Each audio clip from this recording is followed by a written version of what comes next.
Hey everybody, welcome to SF Indie Fest, the kind of all independent film festival here in San Francisco.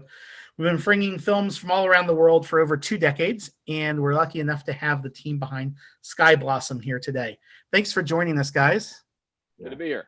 Thank you. I know it's a little bit different than normal with normal filmmaking Q&As since we're living in this virtual environment, but really blessed to kind of have you and kind of be able to share a little bit the behind the scenes of making the film. It's a really terrific film, so thanks again for sharing it with us. Let me introduce the team that we have here today. We have Richard Louie, who is the director of the film. We have Davy Liu, who is the animator of the film, and Maria Leneva, who is the composer and writer, musical writer of the film. So thanks again. Awesome. Thank you. So maybe a good place to start is that, when making a documentary, you're kind of dealing with all the kind of randomness of real life. And, sometimes you don't even really know what the story is until you're kind of knee deep in it. Richard, can you kind of take us back to the beginning of what inspired you to make this film? Yeah, sure. And thanks, Chris, for having us. And it's great to be at the San Francisco Independent Film Festival. It's good to be back at home since I grew up on 16th Avenue and Gary. And that's really where it all started. Because that's where I grew up. It was the only home I've ever known. In fact, my parents bought that house because there were too many kids and the grandparents were kicking them out. And I was kid number 3. And so when my dad got Alzheimer's, he was diagnosed, I think, eight years ago, I started to fly. And that's why I'm in a tying coat, is because I'm at work in New York. I had to start flying from here back to San Francisco to take care of my dad. And I did it for about, it's now I'm in the 8th year, but about 3 or 4 years in, I knew there was something to this thing about taking care of a loved one, of a family member, and began my journey and realized that there's over 53 million folks like myself doing this in America and that we don't talk about it. So that's why we started, all 3 of us and more, to do something about caregivers, to let the world know about them. And we just saw stories of 5 that represent 5 million students that are doing that heroic work. Well, you crafted a really beautiful story, and maybe this is a good place to dig in the sense that how did you kind of find the kind of 5 stories that you decided to share? And, for those of you who don't, aware is, Richard's, premier journalist and tells these stories, but there's a different sort of kind of flavor and style to the kind of aesthetic of the film, in the sense that maybe we don't always get a chance. You might not be able to always have a chance to tell in kind of a news story. And so, how did you find these characters, and how did you know that kind of work with them to kind of capture the stories that work within this kind of documentary environment? The parts that were not difficult necessarily was finding them, because I had started to volunteer to tell, to be open and vulnerable about my own journey of taking care of my father, which it has not been always easy for me or my family. And so I definitely wanted to look for those who represented our country, regardless of what state, what region, regardless of what your ethnic origin was, the language you spoke, the food you ate, whether you were tall or short, whether you had big feet or small feet, that we were all the same when we start caring for other people. And that's an important point, as we live through a very difficult times, what I call a selfish pandemic. This is, how great is it to see these 5, right, families, they're standing up, and they're so inspiring to me. I mean, I left the process here, Chris, more learned, just a little bit, and certainly more inspired. Nice. And how, so in kind of working as a team, right? How did you, Richard, how did you kind of see this process of making a documentary different from the kind of more traditional news stories that you presented? And how did Davy and Maria, how did you get involved in kind of bringing these kind of different tonal aspects to kind of help tell the stories with another layer, with both animation and music? Yeah, that was a big, look, documentarians are journalists, it's the way that they're telling the story that's different. And what I learned along the way is certainly there's a cultural difference between what we'll do in national news versus what you do with a documentary. For instance, the editing process, we patiently worked together for 1 year with, I can't tell you how many different versions, but the excellence of getting the detail right is something that we do in news. We work really, really hard to get facts right, and they're expensive. And so that's why when you look at Davy and you look at Maria, that's the other expression of, we're going all the way here and we're going to try our darndest. And both of them leaned in by also offering some pro bono work for this. And you know that it's tough, Chris, for folks to do stuff pro bono, but Davey worked with us for a year. Maria's been here for 2 or 3 years composing, and I'll let them tell their story though. But they can tell you how much they've done. Yeah, well, maybe we can start off just in think. So, at what point in time did you each of you get involved with the film, and what inspired you to want to help tell the story? Maria, you're first, since you're first. Thank you. Well, I've been working on a project for 2 years, and I joined during the production stage, which is a rare thing, but it happens, and I really enjoyed it. But it was very interesting because it involved a lot of unlocked pictures and a lot of revisions, but it helped me to get to know the families better. So my first language is music, I think. So I definitely write music better than I talk. So I really apologize if I will sound weird, but yeah, for this movie, I've been using a lot of thematic development. And we called it leitmotifs, which is a German word.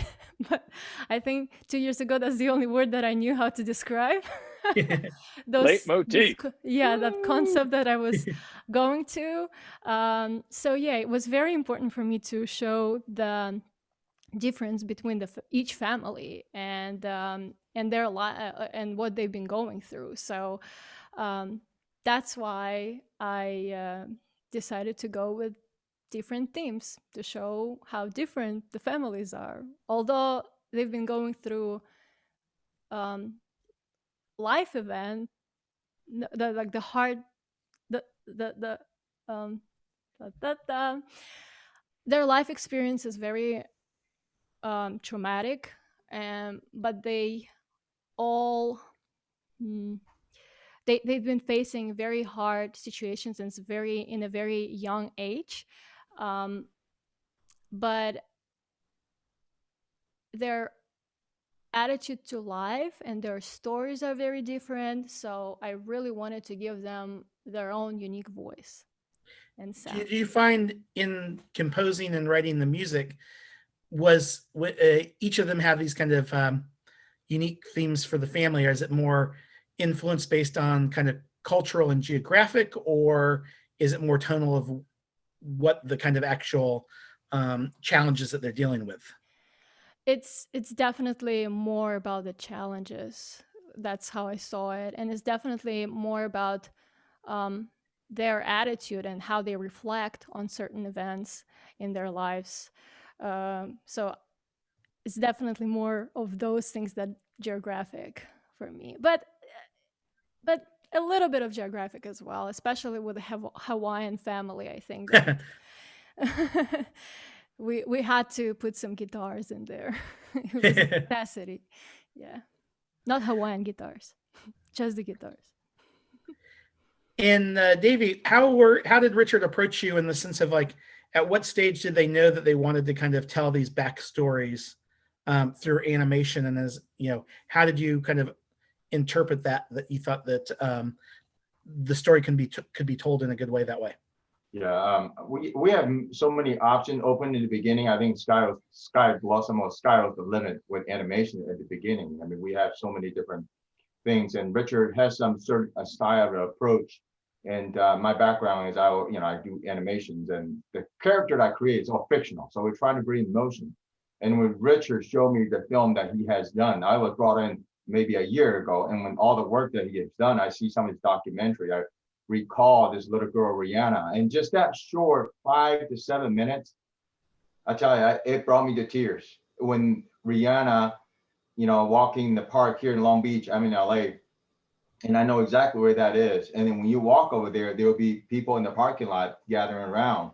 So what happened is these people is looking at Rihanna's dad, and here's Rihanna walking his dad. That moment really just got me. And when Rihanna just tell everybody, she's interviewing, and the way she's rotating her arms with her eyes, and I can tell how much love and that warmth and saying, hey, don't look at my dad. And that it's always something that even though I worked on that scene, but that was the moment that captured me, because I thought more, okay, a documentary about these veterans, good. Maybe you can do some flashback of them got blown up, or maybe doing something more heroic and more fun. Animation, right? I mean, that's what animation do. But I didn't realize that it's going to be even more tender and even more heroic, that this hero moment is not happening in the battlefield, but it happens every day at home, in their shoppings, and they're going to doctors and battling, and their children stands up to even, Kayla, just telling the doctor, say, doctor, sorry, we can't help you. But, the kid, 18-year-old saying, hey, if you can't help him, I will do it. I'll do it. I'll give him a CPR. I mean, it's stuff like that really touches me as an animator, is that I want to bring that moment where no one's seeing, that these kids actually said these things, and I want to bring it up to life, because that's what an animator do. I can bring that, and using animation to retell, and using that visual to demonstrate how heroic these children are. And that's really was Richard when he approached me. I didn't know the hero was the child. It's a child. It's not the veteran story. This is about the heroes that's at home. So that really inspired me to really work my chop, just getting the best quality work that I can to bring this film to life for so many family stories needs to be told. And what did you see as your role as an animator, I guess, in the sense that, you're taking these real life stories and you're compressing it in some ways, and how do you kind of separate the parts of, like, what's the truth you want to keep and that you want to amplify? Like, as an animator, how do you approach that? Like, so Richard would tell me a lot of stories. Since it's on Zoom, and I've never met Richard in person, we always do Zoom. So he would describe a lot of this, because apparently Richard has spent a lot of time interview them. And I would interview Richard a lot about, tell me more about this, because I have to get into this character's head. I got to know what their struggle is. And I also got to know their postures, their physics, the way they would, I would, like, for some scenes, for example, I would ask Richard, hey, how would Rihanna react? If this scenarios happens, would she be more? And I remember Richard, we would be acting, on the TV, say, turn around. No, is it this, or turn like around, walking or, like or this, just, and yeah, exactly. and then we would act. We would act in Zoom, and I would watch Richard, and I would think, and I would try to do a couple of takes of animation. Richard says, oh, a little too fast, less, and maybe his eyes, a little more. So Davey would get up out of that seat and start moving around, and then he would draw exactly what he just did in front of what you see there. Oh, wow. Chris. Yeah. So, but it does require a lot of information from Richard, though, because Richard has spent so much time interview these family and got to know them on a personal level. And I went online as much as I can. I want to know about Rihanna. She's an artist, and she wears the shirts, and I want as much as her soul into this story as much as I can. So those are all very important details that I would really, as an animator, the gesture, the movement, because everything animation does is all about emotions, visualizing and acting, visual acting. So every character in these 5 families, I want to really bring that to life, because we're talking about something that is personal, and that was never recorded, but it was memorized by Richard, memorized by these children. Yeah, Chris, it was with Davey, and also with Maria. It was, we needed to show their great love and great care.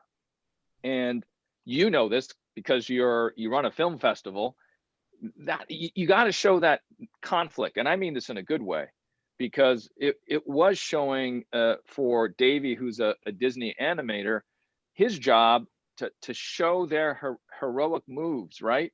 Those little things being big things, right?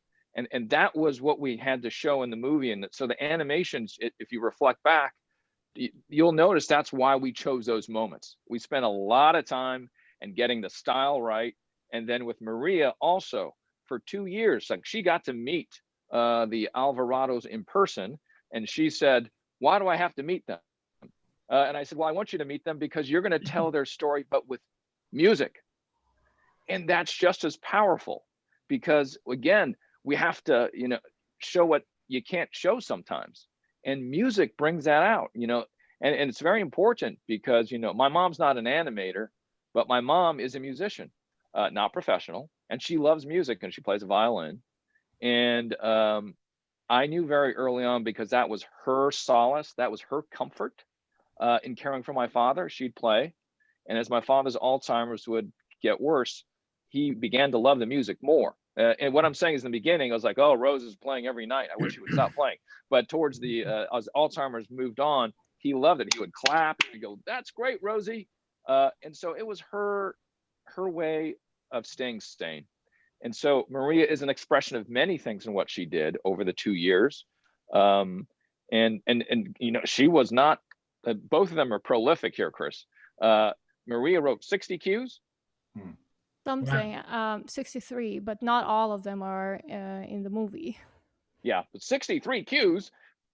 And then also 6 songs, one for each family. Each family has their own song. And we got in to record it by the skin of our chinny chin chin in February of 2020. Oh, wow. We had like 45 pieces in Boston. Another pro bono volunteer group, the Berklee College of Music and their symphony orchestra. So it was a lot of these intricacies that came from who we were, and music being so important to my mom and being the therapeutic for my father. This is why we invested so much effort and time with Maria, and for the animation, certainly because we needed to show what was so difficult to do in film. And I think those kind of intersections really work out well in the final film. And it kind of makes me think is like all three of you are storytellers, right? You're just using different tools. And so, I think some of the audience might be where it's like, what drew each of you to kind of like knowing that you wanted to be kind of storytellers, and how did you choose the kind of tools, that you chose to kind of to be able to work and kind of collaborate together? I would say it's it's obviously the visionary Richard is extremely passionate, and this is a personal story of his, and then his personal story brought it, and he brought so many other people's personal stories. So this is not just some guy wants to make a film. So when every time he talks to me, I can tell this is very personal for him. And even every single family, the way he described the emotional details of it, I can tell Richard is, it's very, very connected and also very deep. It's really deep. But at the same time, I just find that the most inspirational part is these children that they actually are just living right here next door of us in America. And that's the part of that story that needs to be heard. And I just find that extremely inspirational because, Richard has to bring that kind of passion, that kind of inspiration for me to get me excited. It's hard to get excited when I remember creating The Lion King. It was like beginning, it's like there was no stories. We had to squeeze and squeeze and squeeze. But with Richard wasn't hard because the emotions and all the ingredient was there. All I had to do is capture that moment that was fictional and that was in the minds of this child, but I can bring that to life, in a big screen for the audience to see what that moment was like, that magic, that hero moment at home for them and for the audience.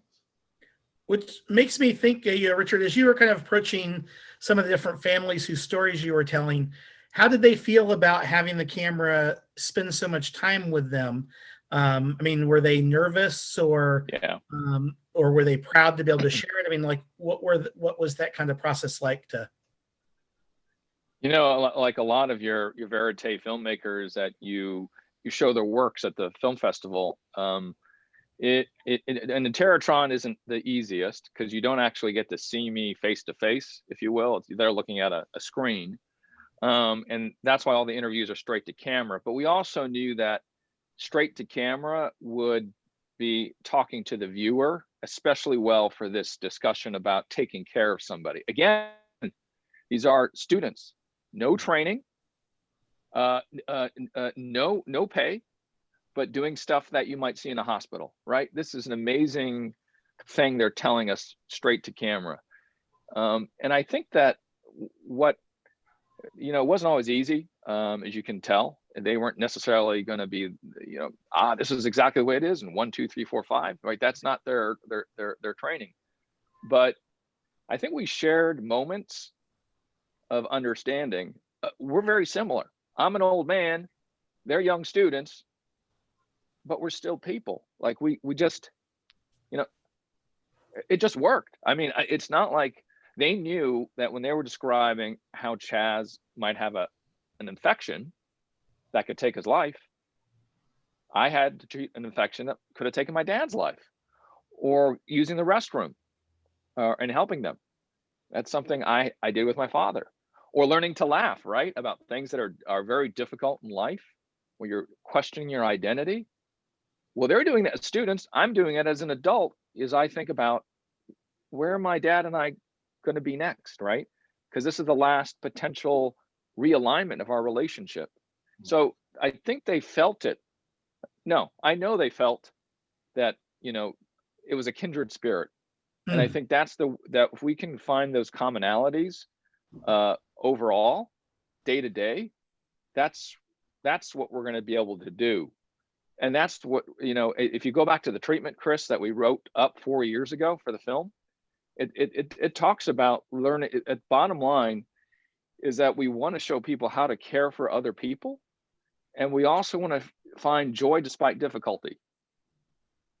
Because stuff ain't easy. You know that. I mean, I don't need to go through it, but we're still able to smile and laugh. And that's why the smiles and the laughs that we selected for the edit, we knew that people at the end of the film would go, that is a laugh. They are living, right? That's a good laugh. And we picked two. I can think two of them right now, you know, and we hope that that's what people can see. Well, I think it's very inspirational in this way, is that even when you're going through difficult circumstances, some of it is like the mindset with which you approach it and the care and the love that they're sharing, you know. Hopefully, you know, I mean, I know it inspires me to kind of reflect of the idea of like what you yourself can, you know, give back, you know, in life and, you know, even to your own family.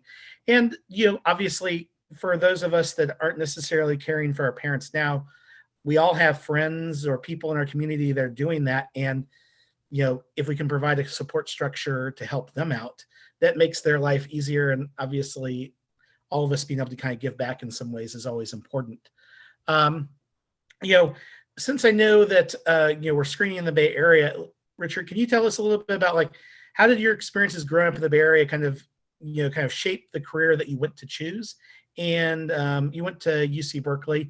How did that kind of shape your path and kind of pursuing journalism? Well, my high school almost flunked me twice. They kicked me out, and then I went to Washington High School, and they almost kicked me out. And then I didn't go to college. We couldn't afford it. My father's a social worker, worked for the city and county of San Francisco. My mom was a school teacher, worked for the San Francisco Unified School District. Really two high-paying jobs. Back in the 70s, they were making lots of money. No, they weren't. So I didn't go to college, and I worked at Mrs. Fields Cookies down at Pier 39 for 4 or 5 years and sold cookies. And then I realized I couldn't do that anymore, and I found education again. And if you ask me, Chris, like where I went to school, I will always tell you first in terms of colleges. I always tell you I'm a Ram, that I went to the City College of San Francisco. And if it weren't for that great institution, I would not have been inspired to move forward in my education. And guess what I took there? I took a speech class. And then I look back at that speech class as to why I'm doing what I do today, which is a broadcast journalist. I do think back to that time. And then when I was able to go back to the City College of San Francisco to give the commencement speech, you betcha I was like tickled doggone pink. And I was so glad to be there because I knew all of their stories of the difficulties that community colleges represent. Excuse me, the solutions that community colleges represent and the problems and difficulties many of the students have. Like I could put that together. And I think that sort of mix of experiences in San Francisco with my parents and what they taught me and what they lived. Hey, Chris, they lived a life that if you didn't want to make money, you would pick those two jobs. If you wanted to have food stamps, you would have picked those two jobs. And that's what they did. And I think that really instructed me into the profession of there's some stories to be told here. And we need to think deeper about how to layer them out in ways that will enrich and inspire and educate us along the way. And that's why the way we did the film was just as important to me as what the film was. Why we had 90+% of all the money that we raised in donations went to women or individuals who are people of color. Over 90%. And our volunteers also plus 80%. Our film crew, our field film crew is 100% female. Oh, wow. These are just as important as what we see on the screen.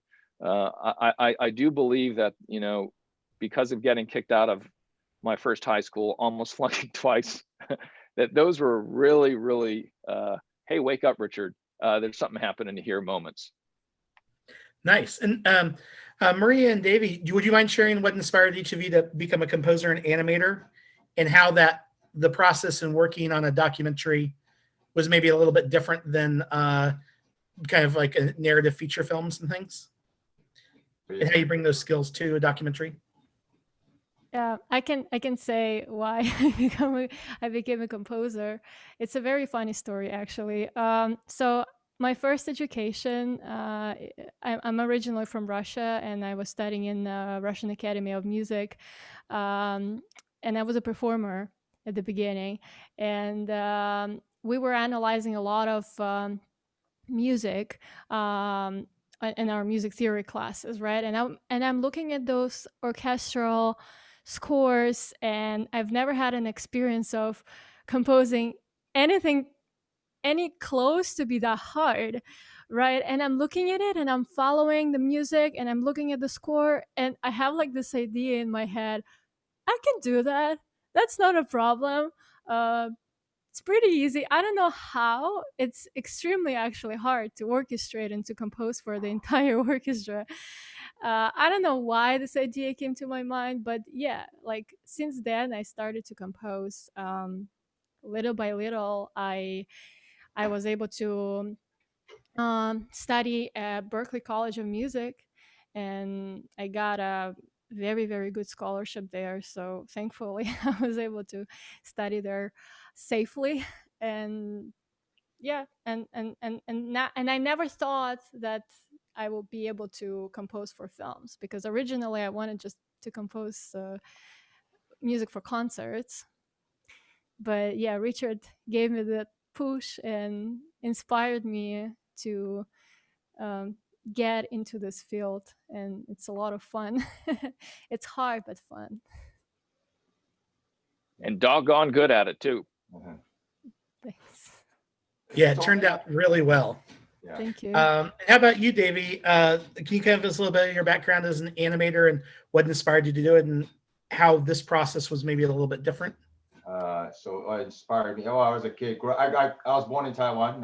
Nobody do art there. Everybody always want to be an engineer, a doctor, or a lawyer. So I couldn't fit in that mold. So I was a straight F kid growing up in Taiwan. My grades was bad. Then I was Federal Express in 1982 to Florida, Orlando, and then in this whole school, I only loved art classes. That art class because that was the only class that didn't require too much English. I just had to stare at a piece of white paper, and then long story short, that one drawing of a Chinese dragon had changed my life, and I won many awards. And then the affirmation of my art in America, I realized that every child didn't really find their calling, unfortunately, there's so many kids like me that is probably doesn't have a skills of making straight A's, but have a skill to draw straight lines. To be in America, I thought, America is like truly, if you work hard, you really can find your dream. So I pursue art. I went to art school, and everybody in the world tell me you're going to be a starving artist because they haven't met that artist that can survive. And then I just pursue because I like Richard. I just really, this is something I'm good at. And listen, starving or not, I mean, I can get a job in McDonald's, but in college, in the right time, in the right place, I was going to school in 1998, and I was drawing a lot of figure drawings, and figure drawings involve a lot of naked people. And my mom was worried I was looking at Playboy magazine and inspired by pornography. But I just draw figurative stuff all the time. And then at that time, that's all Disney was looking for, someone that draw naked people.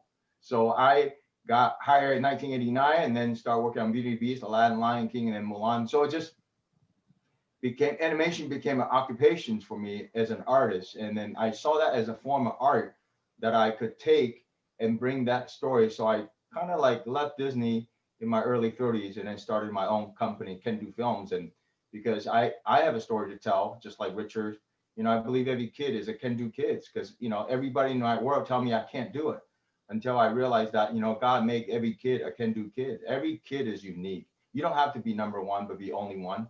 And everything that I do, even though I was in Disney, I realized I'm in the biggest, children's entertainment industry, even adults, everybody loved Disney. And I thought about, there's so many stories besides what Disney wants to tell. There's a lot of stories I want to tell. And then, so, Richard's project was perfect for our company, Can Do Film. We want to empower the children. We want to empower. There's so many unsung heroes that they need to be encouraged.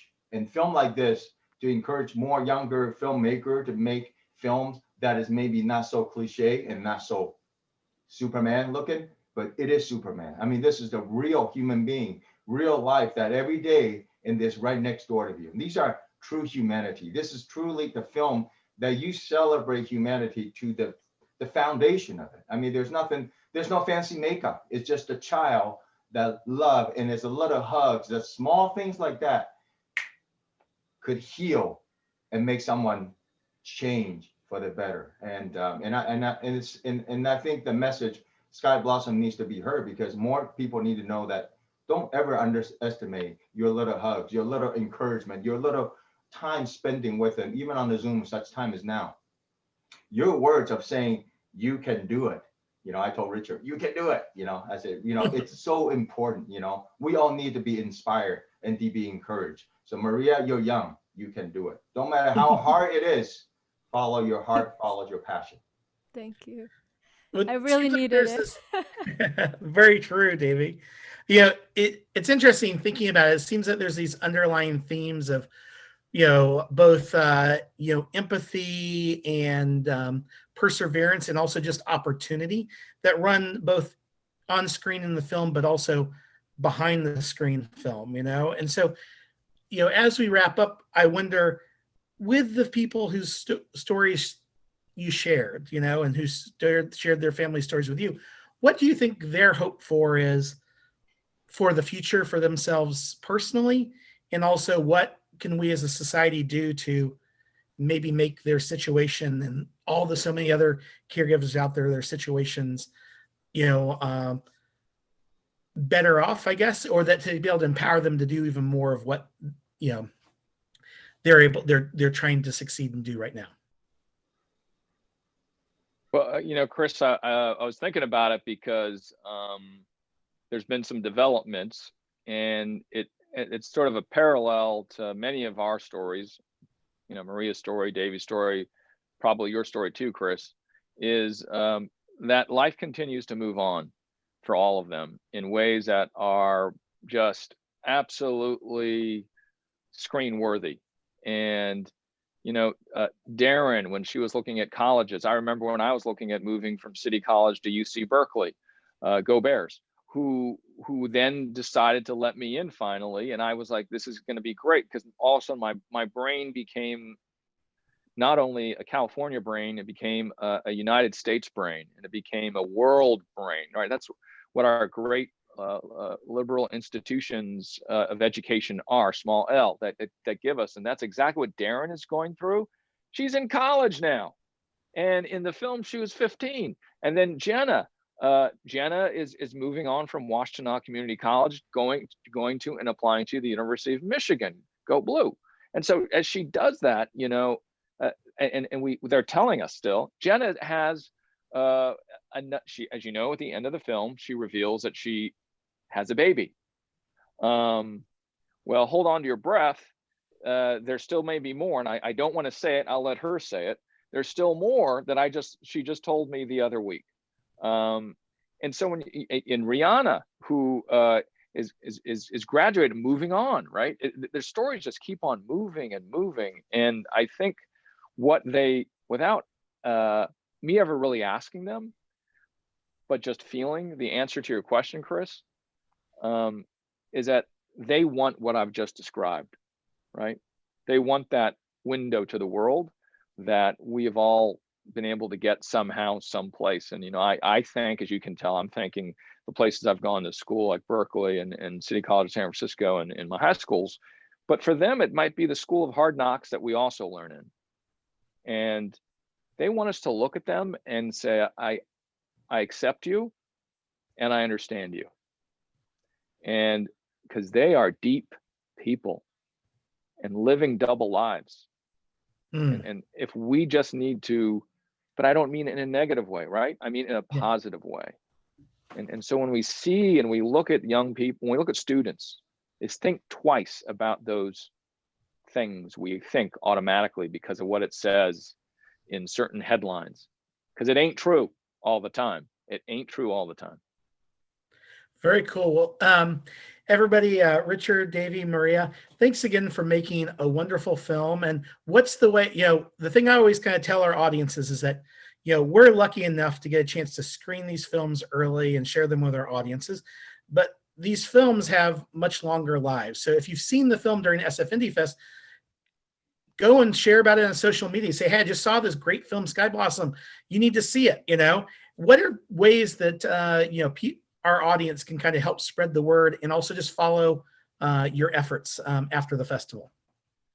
They can go to the historic Laemmle Theater in Southern California, which is the typical, as you know, qualifying theater, and they will be exclusively streaming it through February.